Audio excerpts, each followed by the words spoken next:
Hello, everyone, and welcome back to Entertainment on Point. I'm your host, Nicole Capelco. And I'm your host, Hannah Bazet.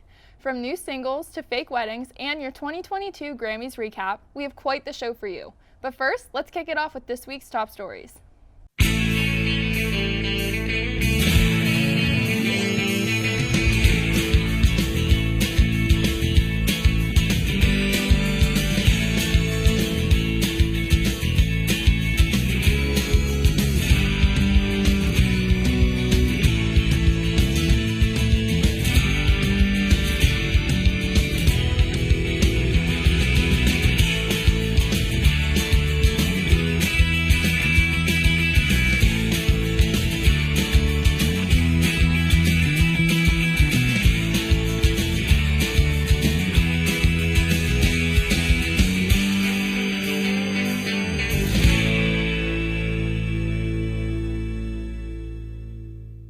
Ring those wedding bells.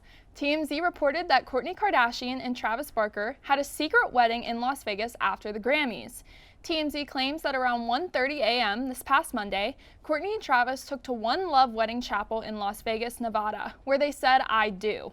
It is reported that the newlyweds didn't allow any of the venue's photographers inside the reception and that they brought their own security and a photographer instead.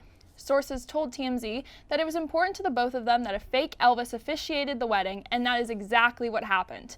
However, Kourtney confirmed and denied the rumors just yesterday with an Instagram post that had a series of 10 photos of the wedding and was captioned, quote, "Found these in my camera roll.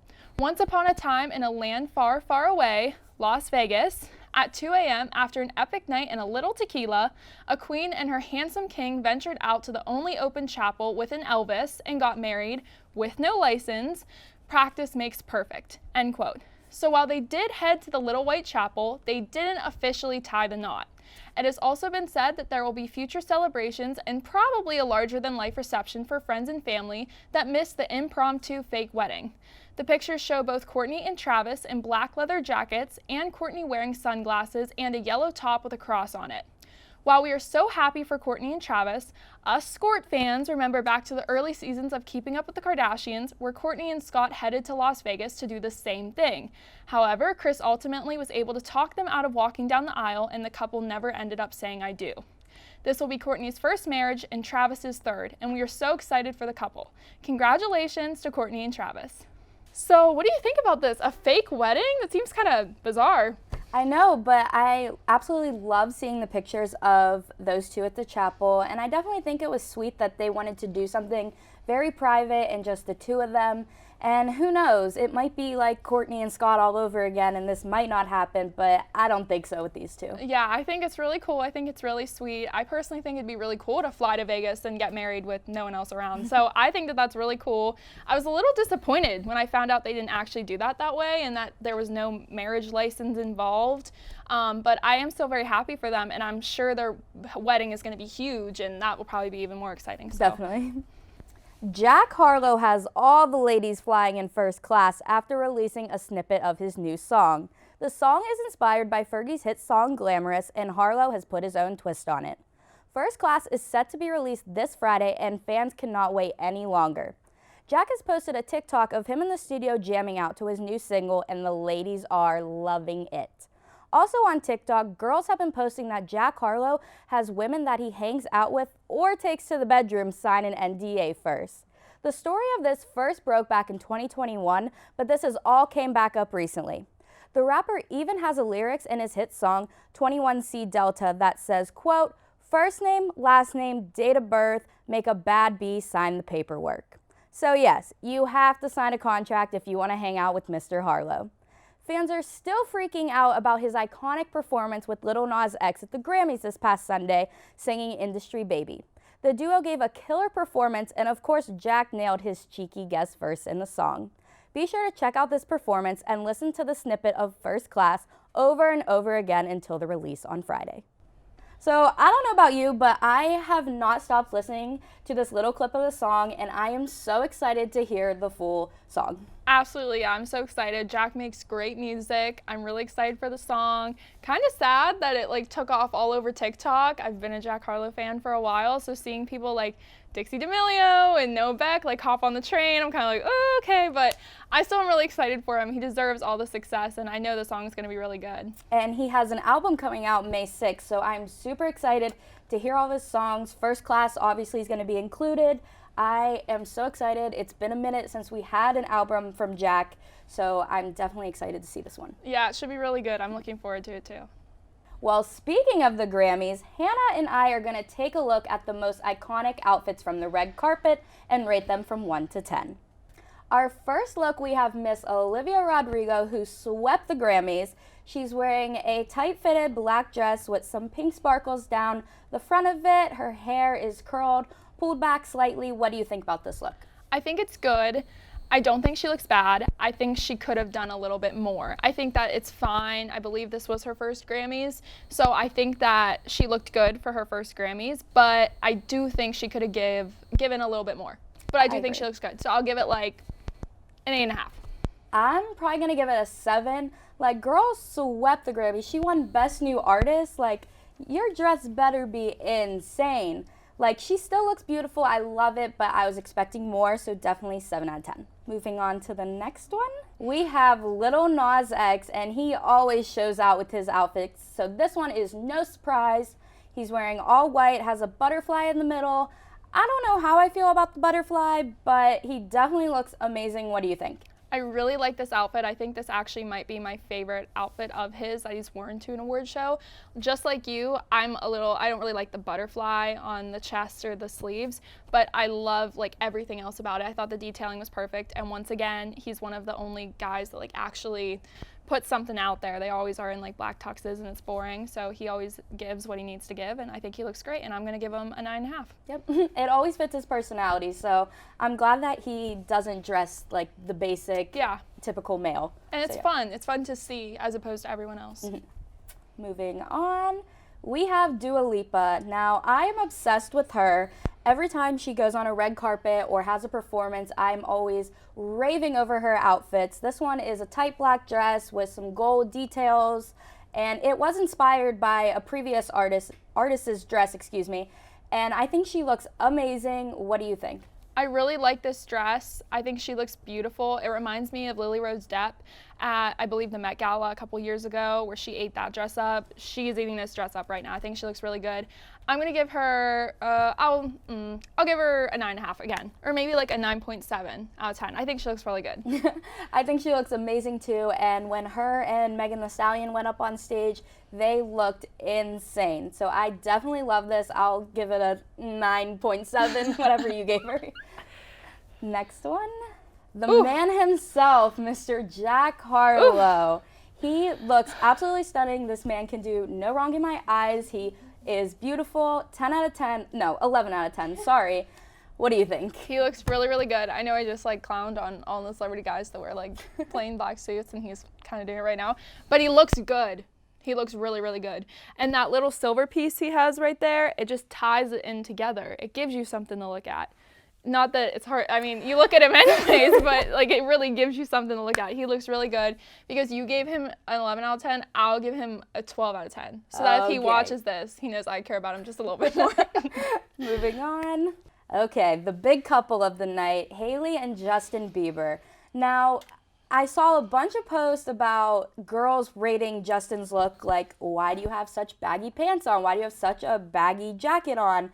What's with the pink hat and the sunglasses? So I'm a little confused on what he's giving, but Hailey, 10 out of 10, she looks absolutely stunning. The dress is so simple, but yet so elegant and beautiful, and I really feel like it fits her.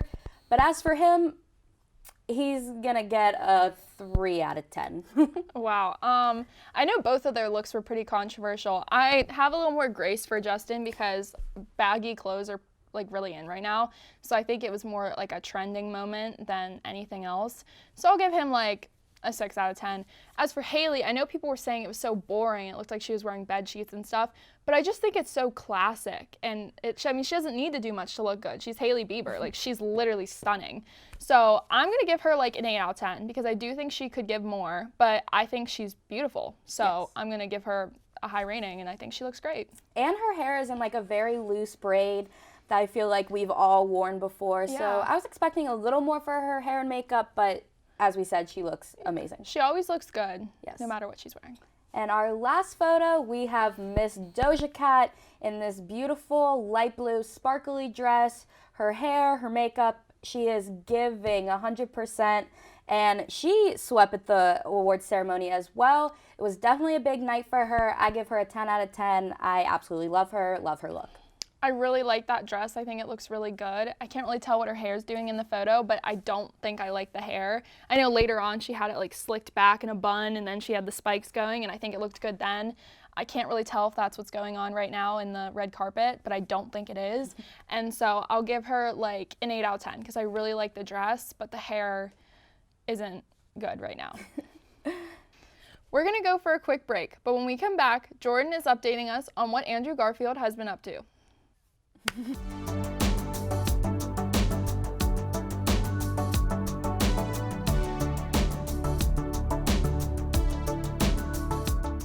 Good evening. Good evening. Good evening, and welcome back to Newsnight. Most of the student body of the Pittsburgh Public School. Some of the United States allies. Thursday, the FBI was seen rating. Let's get started with today's forecast. Today's high will only reach about 31 degrees. It's looking a little cooler than we've seen in the past few weeks. All this and more? All this and more. All this and more coming up on Newsnight. Coming up on Newsnight. Coming up on Newsnight.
Welcome back, EO peeps. First up, we have Jordan Green to tell us which star is officially back on the dating market. If you're like me and one of your celebrity crushes is Andrew Garfield, then I have some big news for you. Andrew is officially single. You probably know Andrew as Peter Parker in The Amazing Spider-Man, The Amazing Spider-Man 2, and The Amazing Spider-Man 3, films which follows Tobey Maguire's 3 Spider-Man movies. Or if you're a theater geek like me, you probably know Andrew as Jonathan Larson in the Netflix musical film Tick, Tick, Boom. The actor was dating Sports Illustrated model Alyssa Miller, and the two made their couple debut on February 27th on the red carpet for the 2022 Screen Actors Guild Awards. While the couple kept their relationship private, a lot of rumors were hitting the media about whether the couple had broken up after they weren't photographed together at the Academy Awards. Finally, on April 4th, Alyssa took to Instagram to address those rumors with a picture of her and Andrew from the red carpet from the SAG Awards with a caption saying, quote, "If you must gossip, at least use a cute photo," end quote. While the post doesn't give a lot of details, a close source told E! That the couple has broken up, but they remain friends. While I'm sure going through a breakup was just as hard on Andrew and Alyssa as it is for all of us, we can't wait to see who will be next in Andrew's love life. But until then, you can watch him play his iconic role of Spider-Man in Spider-Man No Way Home on Amazon Prime and sing along with him in the Oscar-nominated film Tick, Tick, Boom on Netflix. Thanks, Jordan. There always happens to be some sort of controversy at award shows, and Nina DeBacco is here to tell us all about what went down at the Grammys. Nina? The 2022 Grammy Awards was one to remember as the world has waited 2 years now to have a normal show due to the pandemic. Lots of well-deserved awards were handed out to the talented artists. One particular artist had a clean sweep at the MGM Arena in Las Vegas. Bruno Mars won 4 out of the 4 awards he was nominated for. His band Silk Sonic and their hit Leave the Door Open won Record of the Year and Song of the Year. As Bruno Mars went to the stage to accept the Record of the Year award, he laughed and clapped while taking the stage. Then he took a cigarette and lit it from his pocket and lit it while on stage. The Grammys were streamed on live TV, and this action caused some controversy from viewers who were watching. Smoking is permitted indoors in Las Vegas, while in bars, clubs, and casinos, but not in theaters. Viewers were tweeting comments such as, "Love me some Bruno Mars all day, but why you smoke?" and "Couldn't Bruno wait 2 minutes to light up?" One viewer even tweeted, "Bruno Mars just lit a cancer stick while on stage at the Grammys." On the other hand, there were liked tweets such as, "Bruno lit that cigarette, I started dying. Congrats, brother." And "Shout out to Bruno Mars, reminding everyone that cool people smoke cigarettes." Someone as famous and well-known as Bruno Mars knew what he was getting himself into before doing this, and clearly was celebrating his big win. Smoking a cigarette inside may have not been the smartest thing on his end, but smoking has always been a controversial topic in the world and will continue to be for a very long time. Not everyone is going to agree with Bruno Mars' actions at the Grammys being ethically correct, but he certainly lit up the Grammys with his big win and celebration on stage. Thanks, Nina. We're going to go for a break, but when we come back, we have everything to catch you up on the winners from the Grammys.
Welcome back. From drama at the Grammys to the night's biggest winners, Miss Alexis is here to tell us all about who came up big at the Grammys this year.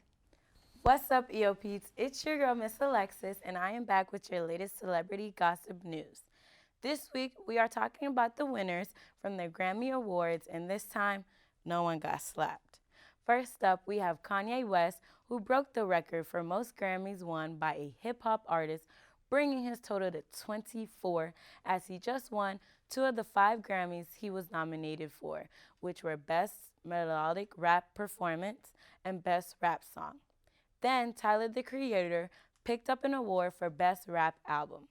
Up next was Miss Doja Cat and SZA winning Best Pop Duo/Group Performance. In fact, Doja Cat was in the restroom when they announced the award, so she had to run from the bathroom to go on stage and accept it. Next up, Silk Sonic won their 2nd, 3rd, and 4th award at the Grammys for Record of the Year, Song of the Year, and Best R&B Song. Period. Then Miss Jasmine Sullivan won Best R&B Album for this year. However, Sullivan and Silk Sonic tied for Best R&B Performance, while Mr. Lucky Dave picked up a trophy for a Progressive R&B Album. However, social media was confused about who won for Best Rap Performance and Best Reggae Album. Soulja, who are an American reggae band based in Arlington, Virginia, they won this year's Grammy Award for Best Reggae Album. Social media went crazy because they never heard of this band. Everyone thought Island Gal Queen Miss Spice was going to win, but she didn't. Fans were in the comment section saying she got robbed and deserved that win. Another award fans were shocked about was Baby Keem beating Cardi B, Megan Thee Stallion, Drake, and J. Cole for Best Rap Performance. Fans were trying to figure out who Baby Keem was and what song he had out that was trending on charts. Oh, don't worry, EO peeps. I was just shocked about this as you are. But that's all I have for you today. It's your girl, Miss Alexis, and I'll see you next time. Thanks, Miss Alexis. Up next is reporter Riley Sanguini with all the deets on Coachella coming up in April. Coachella Valley Music and Arts Festival, the largest North American music festival, is happening April 15th through the 17th and the 22nd through the 24th. It is being held at its usual location at the Empire Polo Club, a 78-acre polo club in Indio, California. After being postponed for 2 years due to the pandemic, the festival is anticipated to attract over 100,000 people this year. Although it's sold out immediately when tickets were released on January 14th, you can still find some on select resale sites. If you are unable to attend this year, the music portion is being live streamed on youtube.com/Coachella, starting at 4 p.m. daily. There are some additional activities you can catch at the festival. Beyond the 8 stages, an energy playground powers up the crowd, while charging your phone with seesaws. A boutique by GV Black houses 6 black designers and brands. Record Store Day has over 25,000 pieces of new and vintage vinyl. Assortment of food trucks and vendors, including vegetarian items, late-night pizza, smash burgers, cocktails, and even a sushi speakeasy will be available. But the most anticipated part of the festival is definitely the music. Some of the performers listed on the lineup include 21 Savage, Billie Eilish, Doja Cat, and Harry Styles. You can view the full list on Coachella.com. However, one artist has reportedly dropped out. Kanye West, who was scheduled to perform closing night, is pulling the plug, according to TMZ. No reason has been announced yet as to why Ye is backing out. This leaves the festival with an open headliner spot. Thanks, Riley. When we come back, Evan Laurent is here to talk all things movies with us tonight.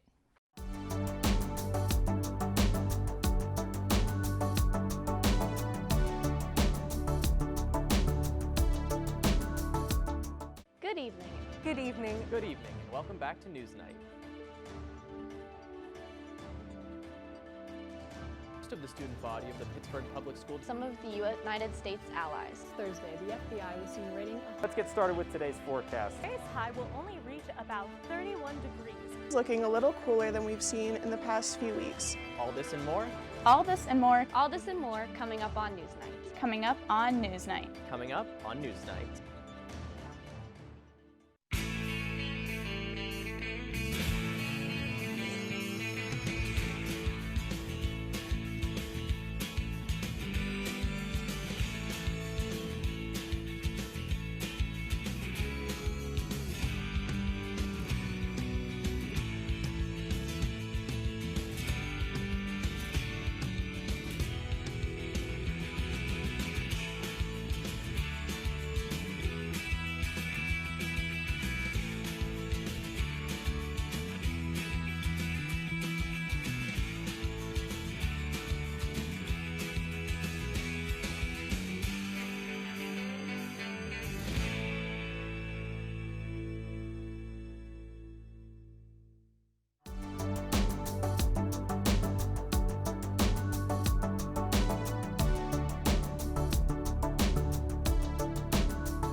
I'm Evan Laurent, and welcome back to Film Forecasters, EOP's open film debate segment. With warm weather around the corner, along with that comes new movies released this summer and spring. On today's episode, we're going to be discussing our most anticipated film releases. Now, this past year and a half or so, COVID has really disrupted the movie industry. There have been limited releases, and it just hasn't been consistent. We're finally getting to the era of back to that normal big blockbuster releases. So, to further along, I'm joined by Colton, Jordan, Miss Alexis, and Natalia. So, to begin, what movie either this summer or spring are you looking forward to the most? Am I going first? Whoever wants to go first. There's no formal Don't structure. bite. Don't beat him up. All right, so let's see. I am excited for the Buzz Lightyear origin story, Lightyear. It's going to be a little weird, though, because Tim Allen is not voicing Buzz Lightyear. It's going to be Chris Evans. And the thing about this movie is it doesn't even mention him as a toy. It actually mentions him as a real space ranger. So that, and probably the new Elvis movie. I'm really curious to see how Tom Hanks is going to play as a Colonel Tom Parker. Yeah. Tom Hanks was Woody and Buzz Lightyear. There's kind of connection there. But anyway, something interesting about the it's just called Lightyear, right? Mm-hmm. It's about, I was a little bit confused about that too because I was wondering why Tim Allen wasn't coming back. But it's a story about the person that the toy Buzz Lightyear is based on. Knowing that clears a little bit up, but I'm just out of curiosity, what do you think it's going to be like? Serious or a mix of humor? How do you think Pixar is going to take this origin story on? Well, see in the trailer, I know there's supposed to be like a robotic cat involved. I'm pretty sure it's a robotic cat. So, I mean, I think it's going to be like the generic Pixar movie, which it is serious, but, you know, I think we can all agree that Pixar does add to add a lot of humor every now and then. And with the Elvis movie, what intrigues you the most about that? What from the trailers so far, what we've seen? Well, just because there really hasn't been a formal Elvis movie release in a while. I mean, I know Kurt Russell played Elvis in a TV movie back in the 70s. And I know there was a guy that had a cameo appearances on on the film Walk the Line. Walk the Line when Joaquin Phoenix played Johnny Cash. So I'm really curious to see because it's like a first of its kind of movie about Elvis. Yeah, I think that it, like you said, there's not really been a major big mainstream Elvis movie in, I don't even know ever if there's been a proper one. Like you said, there's the Kurt Russell TV movie. There was also one a few years ago, maybe 2015, 16, Elvis and Nixon, but I think that was also a lower, it didn't get a main theatrical release. All right, moving on. What are you anticipating this summer and spring? I'm also really excited for this Elvis movie because I'm really excited. Well, Elvis is one of my favorite artists of all time, but I'm excited that it's happening now, like in this like generation, in this era, because like with Bohemian Rhapsody and the Elton John movie, like those are so like brilliantly made that I feel like this was the time for Elvis to have his own like movie. But one that I'm anticipating, I don't know if it's coming out in the summer. The date hasn't been announced yet, but the new Garfield movie with Chris Pratt voicing it, I'm really excited about that because this is going to be the third one. And after, I don't remember, who was the last one? Bill Murray. Bill Murray. He did the last two, yeah. Yeah, and then with a new one. I think Chris Pratt might do a really good job of voicing Garfield the cat. I've noticed a lot of the early, that was an early 2000s adaptation. I've noticed that they've gone, when they reboot them, like they did this with Scooby-Doo, they did fully animated, like instead of mixing live action, because the Garfield movie looked kind of awkward with the animation. He kind of looked like a cat, but I don't know about that. What do you feel? Animated, completely animated versus, would you have liked live action in there or just? I think maybe live action would be like kind of cool, especially like with like Odie and like how they would actually like interact in like the real world. I think that would add to like the humor and like stuff like that. Yeah. So I think live action should be the way that they go.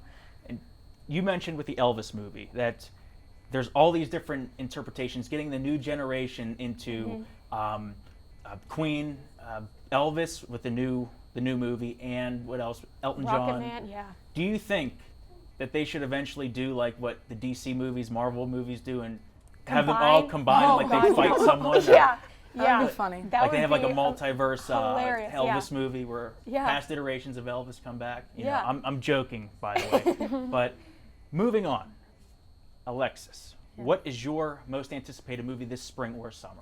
I can't wait for Black Panther. It's going to be Wakanda forever. But I'm also on the edge, like probably like how the movie is going to be like based on, because real life. Rest in peace to Mr. Chadwick. But I want to see, maybe they did get him, like they started filming before, so they probably have a little bit, or I just want to see how the story is gonna like lead in, like, or they're probably gonna base the movie on him dying and then see how it goes for them. So I'm kind of excited about that one. Something that I like that they did behind the scenes was they didn't just flat out recast someone. Yeah. That would just have been too much. I feel they did the same with Heath Ledger's Joker. They altered the story of the next movie after he passed away after The Dark Knight, so they didn't include him. So out of respect, and I hear that they're doing the same thing. They're just, who's the main character now in the new Black Panther, or what? It's called Wakanda Forever, right? It's not Black Panther. It's Black Panther and then semicolon. Okay. It should be interesting. There hasn't been a lot of behind the scenes details revealed yet. So I feel like, and not everyone's talking about it. So like, I'm trying to see like how they're. I think since he played like a special role, and when the movie came out, like everyone was going crazy. So now they're just trying to make sure they can back it up and like show respect to him at the same time, and have the audience have a good movie and feel the same about the first one. But I don't know. I don't think the first one will ever get beat like the second one. Nah. And with all the circumstances, it's going to be hard to replace to replicate what was the same energy from the first movie to this one. I agree. And I'm curious to see if they do what they did with Paul Walker for Fast and Furious, since they already started filming and like have some of his lines. Because with Paul Walker in that last Fast and Furious movie he was in, they like used his face and like CGI'd and like still had him in the movie with his voice and everything, rather than just be like, oh well, let's cut him and, like you said, like recast. I'm curious if they'll do that with Chadwick also. They did that with Carrie Fisher as well with the newer Star Wars movies. Even though she passed away after the first of the newer ones, they reused altered or deleted footage that, into the next two movies. Natalia, what is your most anticipated movie of this spring/summer? I would say either Lightyear or Black Panther, just because Lightyear, I'm excited to see how Chris Evans is gonna like be as the voice of Buzz, and like I'm excited to see like the plot and how it all goes down. And then Black Panther, I like love the Avengers, and I'm also excited to see like kind of how they incorporate like Chadwick in there. It's gonna be like the points beforehand that we just talked about. It is going to be interesting to see how they handle that. It's like unfortunate for what they were given with this. I even heard there were rumors initially that they weren't even going to do another one. Yeah, I heard that too. But we'll see what happens with that. We also heard there weren't going to be 3 Spider-Mans in the new Spider-Man movie, and that was wrong. Spoiler. So, never mind, spoiler alert. Yeah, it's been Spoiler 6 alert. months since however many months it's been. I haven't seen it, but I know what happens because it was all over the internet. Oh, yeah, there was the so day many it came out, I didn't spoilers. even have to see it. It just was on my TikTok. That's what I love about social media. Like, I don't need to buy a concert ticket. Everyone's gonna go there and show me. Like, people go on live and actually like record. So it gets leaked anyway. Yes. Yeah. All right. So really quick, one word. What do you prefer when watching a new movie? Streaming or going to the theater? Just theater. Theater. Streaming. Theater. So the debate, that kind of answers it. Theaters win. Go to a theater if you can. But anyway, and that's a wrap on this week's episode. Thanks for watching, and be sure to follow us on Instagram and TikTok at Entertainment on Point. And we'll see you next week. And go see those movies coming out. Make sure you do.